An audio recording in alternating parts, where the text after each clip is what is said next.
우리 함께 인사하겠습니다. 잘 나오셨습니다. 성도님 얼굴만 봐도 은혜가 됩니다. 사랑하고 축복합니다. 사랑하고 축복합니다. 우리 새 가족도 계시는데요. 우리 김영대 집사님 옆에 두 분 와 계신데 우리 박수로 한번 환영해 주시기 바랍니다. 네, 감사합니다. 잘 나오셨습니다. 부활절 아침입니다. 잠자는 자들의 첫 열매가 되셨도다 라는 제목으로 말씀의 은혜를 함께 나누겠습니다.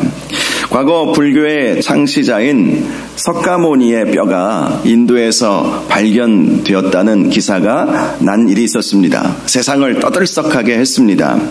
불교를 믿는 사람들은 인도가 그들의 성지와도 같은 곳이었기 때문에 그 뼈를 보기 위해서 인산인해를 이루었습니다. 그리고 그 뼈 앞에서 연신 절을 해대었습니다. 인도에서 사역하시는 선교사님이 그 광경을 보면서 자신의 친구에게 이런 말을 해주었습니다. 만일 우리가 믿는 예수님의 뼈가 한 조각이라도 발견되었다면 기독교는 무너지고 말 것입니다. 우리는 부활을 믿는 종교이죠. 우리 성도들은 예수님의 부활을 믿고 있습니다. 다른 종교는 죽은 자를 섬기고 죽은 자를 기리겠지만 우리는 산 예수 그리스도, 다시 살아나신 예수님, 죽음 가운데서 다시 살아나신 우리 주님을 믿는 사람이 바로 저와 여러분인 것이죠. 그래서 기독교는 부활의 종교입니다. 장로교의 창시자 존 칼빈이 있습니다. 그의 업적도 대단했지만 세상을 떠날 때에도 큰 영적 교훈을 남겨주었습니다. 칼빈은 스위스 제네바에서 종교개혁을 일으키고 장로교회를 설립하게 되었습니다. 그 영향을 받은 존 낙스는 스코틀랜드에 가서 스코틀랜드 장로교회를 세우기도 했습니다. 또 다른 많은 지도자들도 유럽 각지로 흩어져서 개혁교회를 세우게 되었습니다. 칼빈은 죽을 때 이런 유언을 남겼습니다. 내 무덤에 묘비를 세우지 말고 무덤에 흔적도 남기지 말아달라. 이런 유언을 남긴 것입니다. 칼빈이 이런 유언을 남긴 것은 부활의 소망 때문이었죠. 다른 사람들이 죽은 자 앞에서 찾을까봐 예수님도 너희가 왜 산자를 죽은 자 가운데서 찾느냐 그렇게 말씀하지 않으셨습니까? 칼빈도 부활의 소망을 가지고 있었기 때문에 자기가 이루어놓은 업적 때문에 과거 칼빈이 이러이러한 일들을 했지, 칼빈 때문에 장로교가 세워졌지, 그의 영향을 받은 많은 사람들이 여러 지역에 흩어져서 많은 교회를 세웠지, 이렇게 자기의 무덤 앞에서 사람들이 죽은 자신을 생각하지 않도록 하기 위해서 무덤에 묘비도 세우지 말고 무덤에 흔적도 남기지 말아달라라는 유언을 남긴 것입니다. 그래도 그의 제자들이 이 무덤의 흔적을 하나 남겨놓았는데 조그만 비석에다가 J.C. 이렇게만 써놓았다고 합니다. 존 칼빈의 영어 약자죠. 존 칼빈 J.C. 이것만 써놨다고 그래요. 죽은 자 가운데서 산 자를 찾지 말라는 것이죠. 우리 성도들은 죽으면 끝나는 것이 아니지 않습니까? 우리의 영혼은 천국에 가죠. 그리고 주님이 다시 재림하시면 우리는 육체로 다시 부활하게 됩니다. 그것이 성경에서 우리에게 말씀해 주고 있는 부활의 교리인 것입니다. 오늘 본문 20절을 보면 그러나 이제 그리스도께서 죽은 자 가운데서 다시 살아나사 잠자는 자들의 첫 열매가 되셨도다라고 말씀하고 있습니다. 잠자는 자들이라는 것은 예수님을 믿고 죽은 사람들을 말하는 것입니다. 성경은 예수 믿고 죽은 사람들에 대해서 잠자는 자라고 표현을 하고 있습니다. 스데반 같은 경우에도 유대의 지도자들에 의해서 또 성난 유대 군중들에 의해서 돌에 맞아 순교를 당하지 않았습니까? 그런데 사도행전 7장 20절을 보면 그가 자니라 이렇게 표현을 하고 있습니다. 잔다라는 것은 깰 때가 있다는 것입니다. 그렇게 깨어나게 되면 부활하게 된다는 것입니다. 예수님은 부활하심으로 바로 이렇게 잠자는 자들의 첫 열매가 되어 주신 것입니다. 21절과 22절을 보면 사도 바울은 이 부활의 교리를 이렇게 설명해 주었습니다. 먼저 이 사망의 문제가 어떻게 시작이 되었는가 하는 것부터 설명해 주었습니다. 우리에게 사망이 오게 된 것은 한 사람 아담에 의해서라는 것이죠. 즉 한 사람 아담으로 인해서 우리가 죄인이 된 것입니다. 그 아담은 의미가 크죠. 여러 수십억 명의 사람 중에 한 사람이 아니라 인류의 조상이지 않습니까? 첫사람 아담이 죄를 지음으로 인해서 죄의 삭은 사망이니라 라는 말씀과 같이 죄의 마지막, 죄의 결과는 사망인 거예요. 그 첫사람 아담에 의해서 우리에게 사망이 오게 되었다는 것입니다. 그런데 우리의 부활도 한 사람 예수 그리스도로 인해서 우리에게 부활이 오게 되는 것임을 말씀해 주는 것입니다. 특별히 우리가 부활하게 될 수 있는 사람들은 그리스도 안에 있는 사람들, 아무나 부활하는 것이 아니라 그리스도 안에 있는 사람들만이 육신의 부활을 가지고 영원한 생명을 살아갈 수 있다라는 것을 말씀해 주는 것입니다. 그리스도 안에 있는 사람, 그리스도 안에 있다라는 것은 믿음 안에 있는 사람을 말하는 것입니다. 즉 우리가 예수 그리스도를 믿는 믿음을 가질 때에 예수님의 부활이 우리의 부활이 되는 것입니다. 23절을 보니까 이 부활에 차례가 있다라는 것을 알 수가 있습니다. 먼저는 부활의 첫 열매인 예수 그리스도이시라고 말씀하고 있습니다. 예수님은 하나님의 아들이시지만 하늘 보좌를 버리시고 이 땅에 내려오셨습니다. 그리고 33년의 생애를 사시다가 십자가에 달려 돌아가셨습니다. 예수님의 십자가는 우리에게 구원의 길을 열어주신 것이었습니다. 예수님의 십자가가 아니었다면 우리 인생은 인과 응보의 원칙에 따라서 심판을 받게 되었을 것입니다. 인과 응보의 원칙이 무엇이겠습니까? 행한 대로 보응을 받는다는 거예요. 우리는 죄인이기 때문에 죄의 삭은 사망이기 때문에 영원한 죽음, 영원한 형벌인 죽음에 처해질 수밖에 없었다라는 것입니다. 우리는 죄인이다. 이 사실을 우리가 알고 있어야 한다는 것이죠. 그런데 세상 사람들 중에는 자기가 그렇게 큰 죄인인가라고 생각하는 사람들도 있어요. 예전에 제가 종신대 다닐 때에 언덕 너머에 숭실대학교가 있습니다. 그곳에 전도를 나간 적이 있었습니다. 당시 전도 방법 중에 하나가 설문조사를 통한 방법이었습니다. 오늘날에도 이단들이 이런 방법을 쓴다고 하죠. 한 형제가 잔디밭에 앉아서 담배를 뻑뻑 피고 있는 거예요. 아, 저 친구는 교회 안 다니는 친구겠구나 생각을 하고 접근을 했죠. 그리고 제 신분을 밝혔습니다. 제가 종신대에 다니고 있는데 설문조사를 좀 해줄 수 있겠는가 이렇게 물어보았습니다. 그러자 그 형제는 알겠다고 물어보시라고 그렇게 이야기하더라고요. 그래서 제가 그 설문의 내용들을 가지고 하나하나 복음을 설명해 드렸습니다. 그리고 결정적으로 제가 예수님께서는 우리의 죄 때문에 십자가에 달려 돌아가신 것입니다 라고 그렇게 말씀을 드리자 그 형제는 저에게 이렇게 이야기하는 것입니다. 나는 예수님을 죽일 만큼 죄를 안 지었는데요. 그렇게 말을 하는 거예요. 너무 갑작스러운 반응이어서 여러 사람들을 전도해 보았지만 이렇게 반응하는 사람은 처음이었거든요. 나는 예수님을 죽일 만큼의 죄를 안 지었는데요. 그렇게 말을 하는 거예요. 얼마나 식은땀이 나든지. 그래도 나름대로 최선을 다해서 복음을 설명해 주고 온 일이 있었습니다. 세상에는 그렇게 생각하는 사람들이 많은 것이죠. 제가 부산에서 사역할 때 한 2년 정도 부산 교도소 사역을 한 적이 있었습니다. 교도소에 직접 가서 예배를 인도했던 것입니다.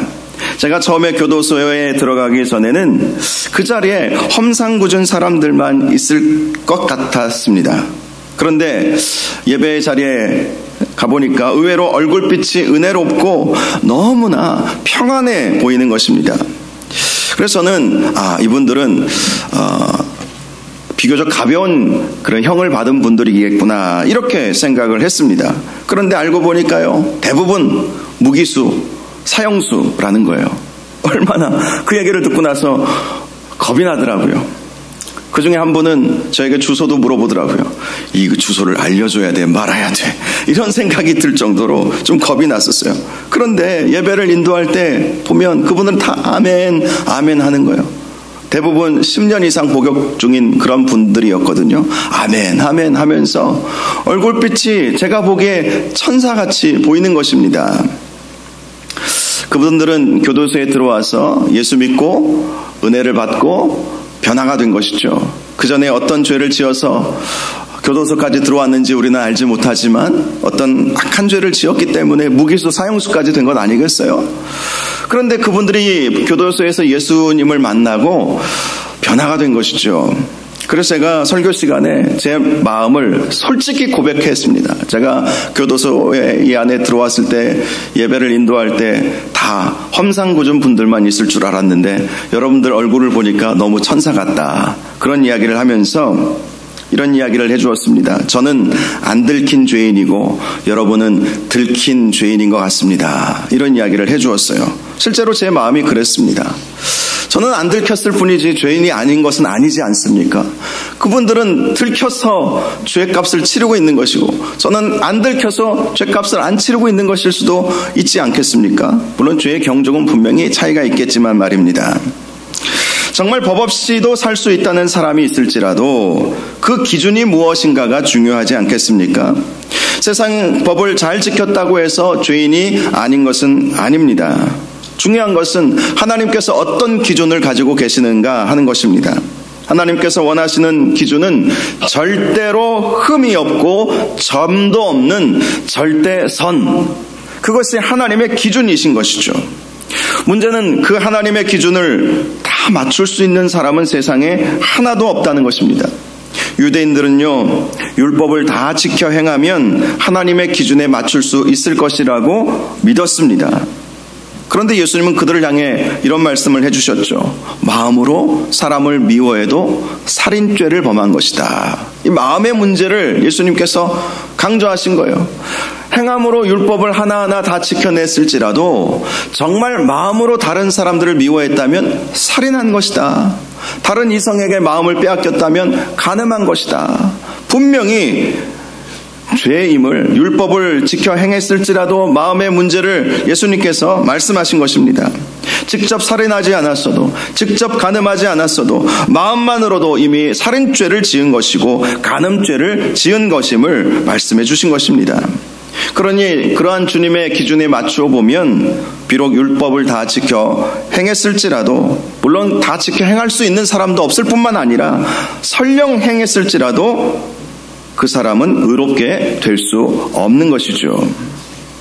예수님의 십자가가 복음인 것은 우리가 이룰 수 없는 하나님의 그 절대선의 그 기준을 예수님께서 십자가 지심으로 해결해 주셨다는 것입니다.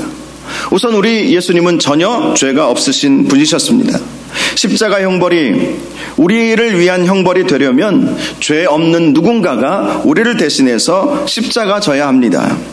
똑같은 죄인이 누구를 대신해서 십자가를 진들 그 십자가는 그 사람의 죄값을 치르는 것이기 때문입니다. 그런데 죄가 전혀 없으신 하나님의 아들이신 예수님께서 우리를 대신해서 십자가 지신 것입니다.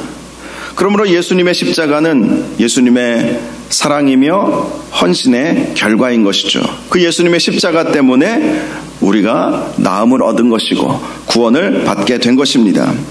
예수님의 십자가는 실제로 우리가 지고 죽어야 할 형벌의 십자가였습니다.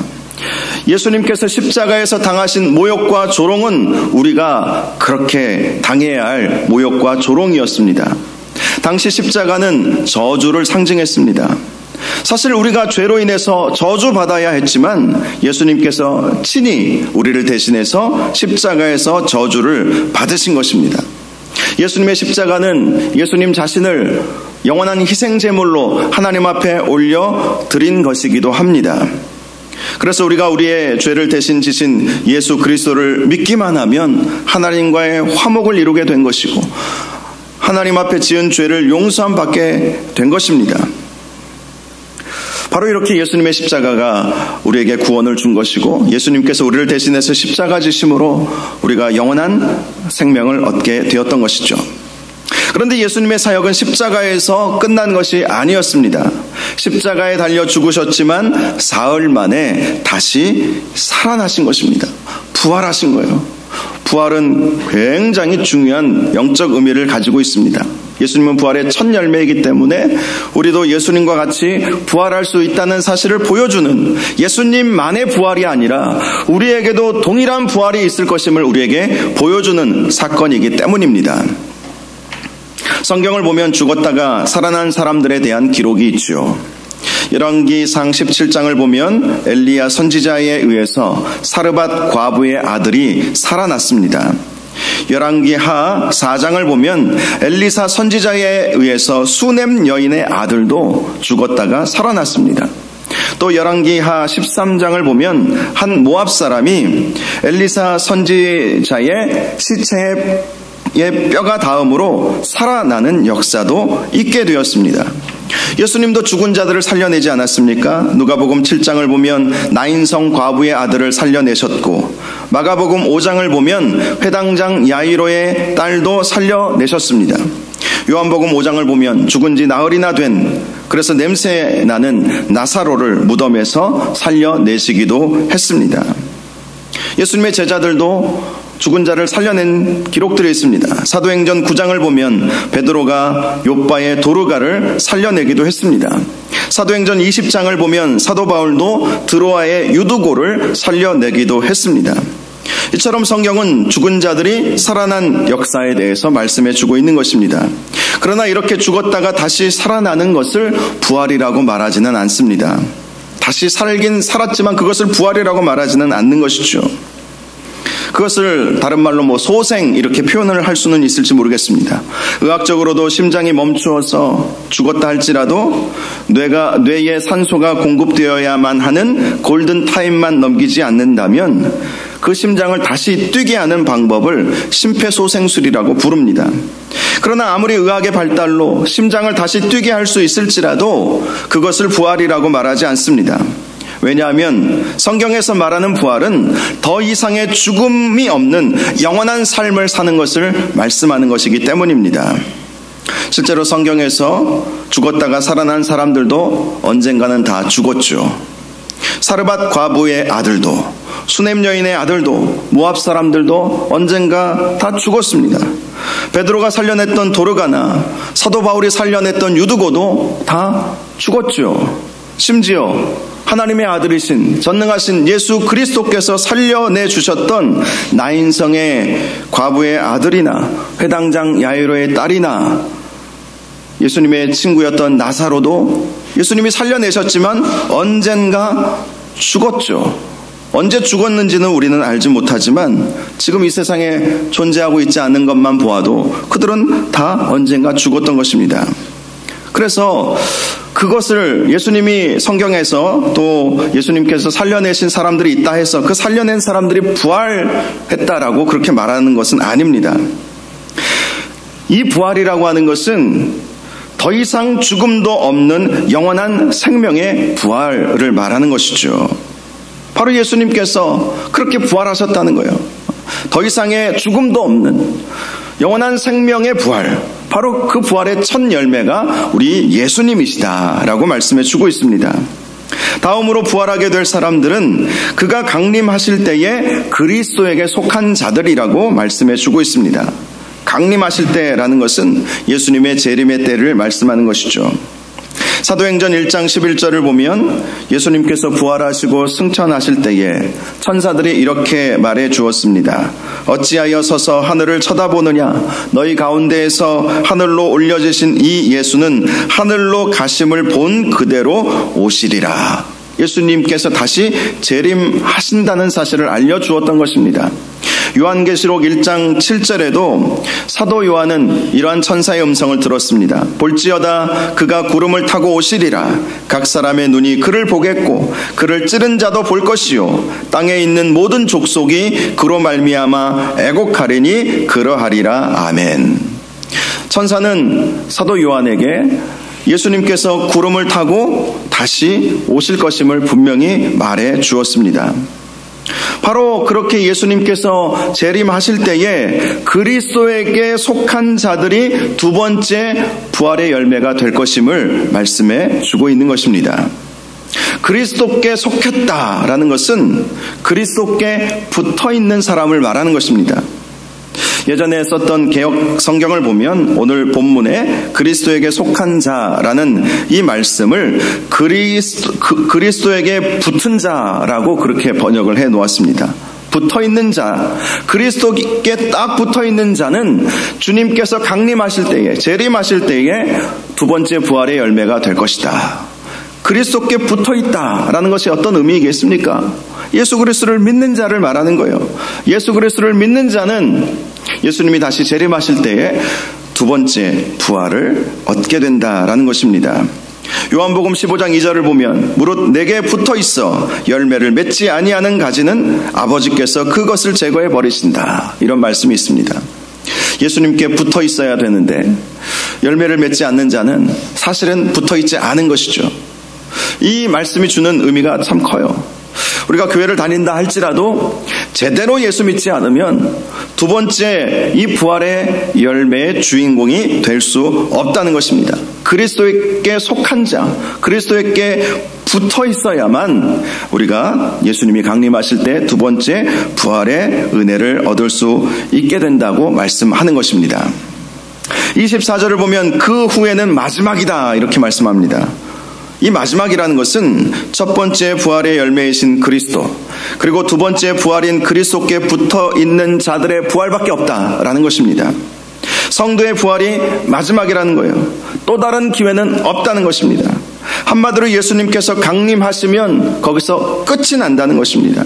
더 이상의 부활의 기회가 주어지지 않는다는 것입니다. 그러므로 우리가 이 세상을 살아가는 것이 어떻게 살아가야 하는가? 우리가 질문할 때에 어떻게 살아야 하는지 우리가 알아야 하는 것이죠. 예수 그리스도께 붙어 있어야 하는 것입니다. 우리 주님은 마지막 때에 이 세상에 오셔서 세상의 왕으로 세상의 심판자가 되어 주실 것입니다. 세상의 모든 통치와 모든 권세와 능력을 멸하시고 나라를 하나님께 바치실 때가 올 것입니다. 그러니 예수님의 재림과 함께 이 세상은 다 심판을 받게 되기 때문에 더 이상의 기회가 사라져 버린다는 것이죠. 26절을 보면 맨 나중에 멸망받을 원수는 사망이라고 말씀하고 있습니다. 본래 우리 인간은요, 영원히 살 수 있는 존재로 창조되었어요. 아담과 하와 시대를 말하는 것입니다. 하나님은 아담과 하와가 죽는 존재가 되기를 원치 않으셨습니다. 그가 영원한 생명, 영원한 삶을 살 수 있도록 아담과 하와를 만들어 주셨던 것입니다. 그런데 아담과 하와의 범죄로 인해서 사망이 들어오게 된 것이죠. 사도 바울은 로마서 6장 23절에서 죄의 삭은 사망이요, 그래서 이렇게 말씀한 것입니다. 끝까지 초대교회를 지켰던 야고보 사도는 야고보서 1장 15절에서 이런 말씀을 해주었습니다. 욕심이 잉태한 즉 죄를 낳고 죄가 장성한 즉 사망을 낳느니라. 즉 우리에게 있는 죽음, 사망이라고 하는 것은 욕심의 결과, 죄의 결과라는 것입니다. 바로 그렇게 예수님의 재림과 함께 그런 죄의 결과인 사망을 당하게 될 사람들이 많다는 것이죠. 누가 그러한 사망을 받게 되겠습니까? 예수 그리스도에게 붙어있지 않은 자들은 결국 그러한 사망을 당하게 된다는 것을 말씀하는 것입니다. 반면에 예수님께 붙어있는 자들은 부활하게 될 것입니다. 결코 영원히 죽지 않는 영생의 삶을 살게 될 것입니다. 저와 여러분이 예수님께 붙어 있으시기 바랍니다. 예수님께 붙어 있으세요. 아무리 누가 떼어내려고 해도 끝까지 붙어 계시기를 주님의 이름으로 축복합니다.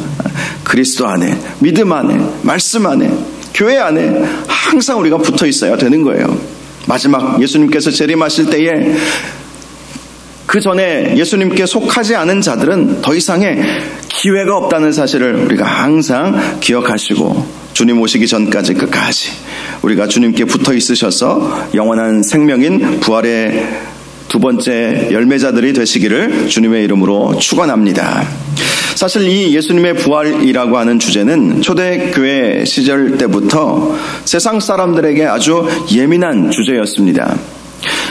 예수님은 당시 유대의 지도자들과 로마의 지도자들에 의해서 죽임을 당하시지 않으셨습니까? 그래서 예수님이 부활하셨다는 소문은 그들을 당혹하게 할 수밖에 없었습니다.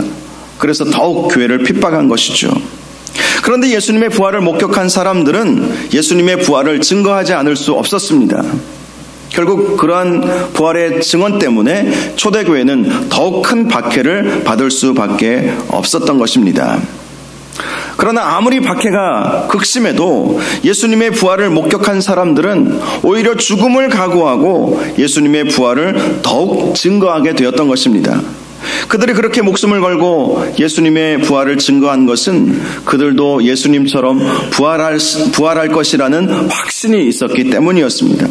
결국 이러한 부활의 확신으로 인해서 복음은 땅끝까지 증거될 수 있었던 것이고 온 세상에 주님의 교회가 세워질 수 있게 되었던 것입니다. 저와 여러분은 비록 육신으로 예수님의 부활을 직접 목격하지는 않았지만 사도 바울과 같이 부활하신 예수님을 경험하고 믿게 된 사람들입니다. 이 부활이라고 하는 이 사실을 믿는 것과 믿지 않는 것은 그리스도인이냐 아니냐를 판가름하는 기준이 되기도 합니다. 여러분은 예수 그리스도의 부활을 확실히 믿고 계십니까? 예수님은 십자가에 달려 죽으신 지 사흘 만에 다시 살아나신 것을 확실히 믿으십니까? 이 믿음이 있어야 진정한 그리스도인이 될 수 있는 것이죠. 부활을 믿느냐 믿지 않느냐, 그것은 신앙이 있느냐 없느냐의 문제인 것입니다. 어떤 설문조사를 보니까 미국의 그리스도인들 가운데에서도 예수의 부활이 있었다고 믿는 사람들은 제가 통계를 보니까 한 40-50% 정도밖에 안 되는 것으로 그렇게 나와 있어요. 왜 교회는 다니면서 스스로 기독교인이라고 말하면서 예수 그리스도의 부활을 못 믿을까? 뭐 여러 가지 이유가 있겠죠. 어떻게 죽은 사람이 다시 살아나느냐? 예수님이 어떻게 십자가에 달려 물과 피를 다 쏟아 죽으셨는데 역사적으로 십자가에 달려 죽으신 예수님은 믿을 수 있겠지만 그분이 다시 살아났다, 그리고 승천하셨고 다시 오신다, 예수님의 부활 승천 재림은 그들에게 있어서 믿음이 가지 않는 그런 영역이었던 것입니다. 그러나 예수님의 부활과 승천과 재림은 우리 기독교 신앙에 있어서 가장 핵심적인 거예요. 십자가만이 아니라는 것이죠. 십자가는 부정할 수 없는 역사적 사실이죠. 부활도 마찬가지입니다. 예수님의 승천도 마찬가지이고 예수님의 재림도 다 마찬가지입니다. 역사적으로 이루어진 일이고 또 역사적으로 이루어질 일인 것이죠.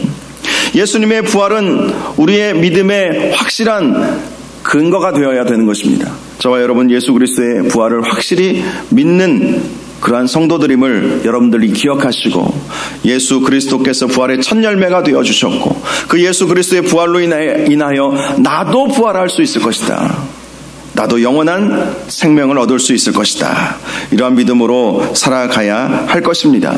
더 나아가서 초대교회 성도들이 예수 그리스도의 부활을 확신하면서 그 부활의 증인이 되었던 것처럼 우리도 부활의 증인이 되어야 할 것입니다. 예수님 부활하셨습니다.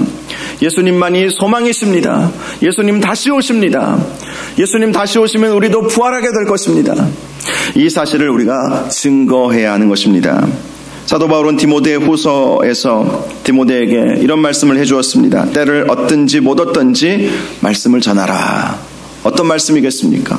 우리 성도들이 전해야 할 말씀은 예수 그리스도의 부활인 것입니다. 그것이야말로 그리스도인의 마땅한 의무인 것이죠. 저와 여러분이 부활의 증인들 되시기를 주님의 이름으로 축복합니다. 예수님 부활하셨습니다. 사망 권세 이기시고 부활하셨습니다. 그 부활의 증언자가 될 수 있는 저와 여러분들 되시기를 주님의 이름으로 축원합니다. 우리 이 시간 함께 찬양하겠습니다. 꽃들도라는 제목의 찬양입니다.